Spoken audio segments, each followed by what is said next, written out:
जयललिता यांचं पार्थिव रात्री अपोलो रुग्णालयामधून त्यांच्या पोएस गार्डन या निवासस्थानी आणण्यात आलेलं आहे। यावेळी अम्मांचं अखेरचं दर्शन घेण्यासाठी मध्यरात्री देखील रस्त्यावर असंख्य चाहत्यांनी गर्दी केली होती।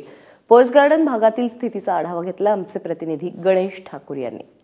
तामिळनाडूच्या मुख्यमंत्री जयललिता यांचं दुःखद निधन चेन्नईच्या अपोलो रुग्णालयामध्ये झालं।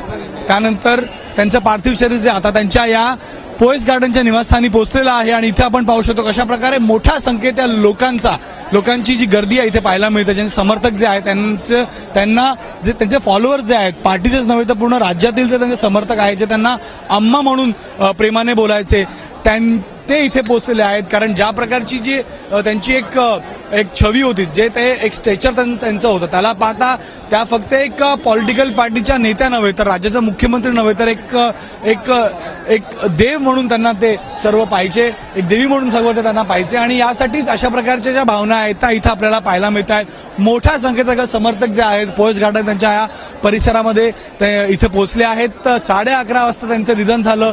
त्यानंतर त्यांची घोषणा अपोलो रुग्णालयात करण्यात आली। पन्नीरसेल्वम यांना राज्याचे मुख्यमंत्री म्हणून शपथ देण्यात आली आणि 2:30च्या सुमारास त्यांचं पार्थिव शरीर जे आहे अपोलो रुग्णालयातून इथं त्यांच्या पोएस गार्डनच्या निवासस्थानी हलवण्यात आलं आणि 2:45 वाजता त्यांचं जे पार्थिव शरीर जे आहे इथे पोहोचलेलं आहे आणि आता हे सर्व लोक जे आहेत इथं पोहोचले आहेत त्यांच्या पार्थिव शरीराची एक झलक पाहण्यासाठी पोहोचलेले आहेत।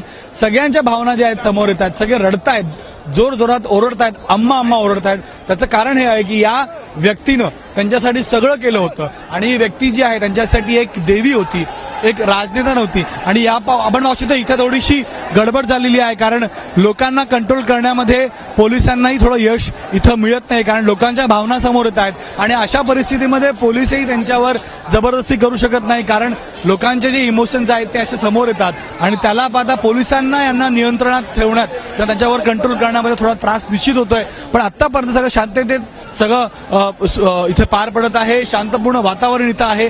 निश्चितपणे एक शोकाकुल वातावरण आहे। लोकांचं जो दुःख जे आहे ते इथे व्यक्त करतायत।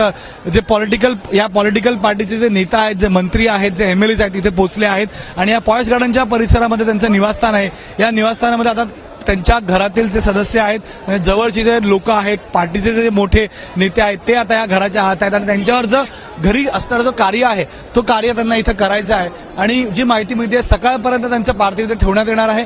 त्यानंतर राजाजी गार्डन जे हॉल परिसर आहे तिथं त्यांचं पार्थिव हलवण्यात येईल जिथं राज्यातच नव्हे तर देशातनं जे त्यांचे चाहणे जे फॉलोअर्स आहेत, जे समर्थक आहेत, जे पार्टीचा जो कॅडर आहे तो तिथं पोहोचणार आहे त्यांना श्रद्धांजली देण्यासाठी, त्यांची एक झलक पाहण्यासाठी, त्यांचं अंतिम दर्शन घेण्यासाठी।